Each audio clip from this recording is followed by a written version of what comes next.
ఓం శ్రీ గణేష శారదా గురుభ్యో నమ. భాగవత సుధాలో భాగంగా ఈరోజండి ఇప్పుడు గతంలో మీకు మనవి చేశాను. ప్రథమ స్కంధంలో కొంతమంది మరణ విషయాలన్నీ సుఖమహర్షి పరీక్షణ మహారాజుకు చెప్పాడని సూతుడు శౌనకాది మహర్షులకు నైమిసారణ్యంలో చెప్పాడని మనకు భాగవతం చెప్తుంది. అయితే నిన్న కిందటి ఎపిసోడ్లో నేనేం చెప్పానంటే అశ్వత్థామ ఉప పాండవులను సంహరించినటువంటి పరిస్థితి ఎందుకు సంహరించాడో, దానివల్ల అతను ఏ విధంగా నష్టపోయినాడు అనే విషయాలు మీకు మనవి చేశాను. ఈరోజు అసలు కృష్ణ నిర్యాణమే మనకు ప్రథమ స్కంధంలో వచ్చిందండి. అసలు ఆయన పుట్టడమేమో దశమ స్కంధంలో ఉంది, నిర్యాణం ఇక్కడ చూపెట్టాండి. ఆయన పాపం ధర్మరాజుకి ఎన్నో శాంతి పర్వం, అనుశాసనిక పర్వం, వీటన్నిటిలో కూడానండి ధర్మాలని చెప్పాడు. విష్ణు సహస్రనామం, శివసహస్రనామం ఇవన్నీ చెప్పిన తర్వాత చెప్పించాడు దగ్గరుండి. రాజ్యపాలన ఎలా చేయాలో చెప్పించాడు. అన్నీ చెప్పించిన తర్వాత ఆయన ఏం చేశాడంటే ప్రత్యేకంగా ఇంక వచ్చేసి ఇంక నిర్యాణం అయిపోయింది, సమయం అయిపోయింది. ఆయన కృష్ణుడికి వచ్చి కుంతి దగ్గరికి వచ్చి భీష్ముడి దగ్గరికి వెళ్ళి నేను వెళ్ళొస్తానని చెప్పగానే ఆయనకు అర్థమైంది. కృష్ణ కాసేపు నిలబడమని చెప్పేసేసి అది కూడా తర్వాత ఒక ఘట్టం వినిపిస్తానండి. అది భీష్మ నిర్యాణం. ఆయన ఏ విధంగా చేయనాడో అది వేరే ఎపిసోడ్లో చెప్తాను. కుంతి దగ్గరికి వచ్చాడు. వచ్చి అత్త నేను వెళ్ళొస్తానన్నట్టండి. వెళ్ళొస్తానన్నప్పటికీ ఆవిడ ఒక కోరిక కోరిందండి. ఎవడన్నా కోరుతాండే, ఎవడన్నా కోరికలు చాలా చక్కగా మాకు పాండవులు గెలిపించావు నాయన, చాలా సంతోషం, మమ్మల్ని చాలా కాపాడమని అడుగుతారండి. ఆవిడ అడగలేదండి. సంస్కృతంలో వ్యాసుడు అంటాడండి, విపద సంతుమే శశ్వత్ తత్ర జనార్దన. ఓ కృష్ణ, నేను కోరుతున్నానయ్యా, నేను అప్పుడప్పుడు నాకు కష్టాలు ఇస్తుండవయ్యా అని అడిగిందండి. ఇది విచిత్రంగా లేదా? ఎందుకంటే ఏంటండి, కష్టాలు వస్తే కానీ భగవంతుడు గుర్తురాట, సుఖాలు వస్తే మనం ఆయన మర్చిపోతా అంట అని దాన్ని పోతన తెలుగులో పద్యం రాస్తూ ఉంటాడండి. ఓ కృష్ణ అని తెలుగులో చక్కటి పద్యం రాశాడు పోతన. యాదవులందు పాండుసుతులందు నరేశ్వర నాకు మోహ విచ్ఛేదము చేయుమయ్యా.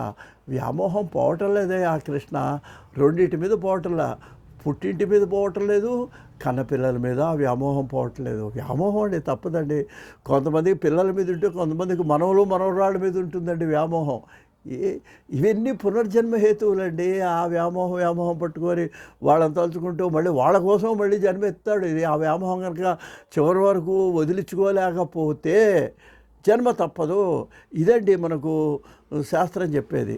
అందువల్ల ఇప్పుడు కుంతీదేవి చాలా ఆ భక్తిలో కూడా జ్ఞానం. ఇప్పుడు ఒక్క విషయం అండి, భక్తి మార్గంలో దాని పరిపక్వ స్థితి పొందితే ఆటోమేటిక్గా జ్ఞానంలోకి వచ్చేస్తాం మనం. అందువల్ల ఆయన ఏమంటున్నాడు అనమాట, ఆ భక్తి మార్గంలోనే ఆవిడ ఉన్నది కాబట్టి ఇప్పుడు జ్ఞాన మార్గంలో అంటున్నది. నాకు మా పుట్టింటి మీద యాదవులందు, పాండుసూతులందు, నా కన్న కొడుకుల మీద కూడా నాకు మోహం పోవట్లేదు నాయన. ఆ మోహాన్ని పోగొట్టినాయన, పోగొట్టాడు. ఘనసింధువు చేరడు గంగభంగి. నేను ఎలా ఉండాలంటే సముద్రంలో చేరే సముద్రం ఎవరు? ఆ మహానుభావుడు ఆయనే. నీ సముద్రంలో చేరేటువంటి గంగా నదిలాగా నన్ను నీలో కలుపుకో. ఎంత గొప్ప పోలిక చెప్పింది చూడ. మనందరం నదులు కాలువలు లాంటి వాళ్ళం, ఆయన సముద్రం లాంటివాడు. అందువలన గంగభంగి నీ పాద సరోజ చింతనముపై, ఏమండి, నీ పాదాలు ధరించు అనిశంభు బుద్ధినీయవే. నాకు ఎల్లప్పుడూ నీ పాదాలు ధ్యానించేటువంటి బుద్ధిని అనుగ్రహించవల్ల అంటూ చక్కటి పద్యం అండి. ఇది మళ్ళీ ఎక్స్ట్రా రాశాడు ఈయన పోతన ప్రార్థనా పద్యాన్ని ఇక్కడ ఈ సందర్భంలో ఆవిడ అన్నది శ్రీకృష్ణ యదుభూషణ. అందుకేనండి పోతన భాగవతం, పోతన కాదు వ్యాసుడు భాగవతం ఎందుకు రాశాడంటే ఆ తలనొప్పి, ఆ మనోవ్యాధ పోవటం కోసం మళ్ళీ కృష్ణుడు ప్రార్థించింది. శ్రీకృష్ణ పెద్ద ప్రార్థనా పద్యం ఇది.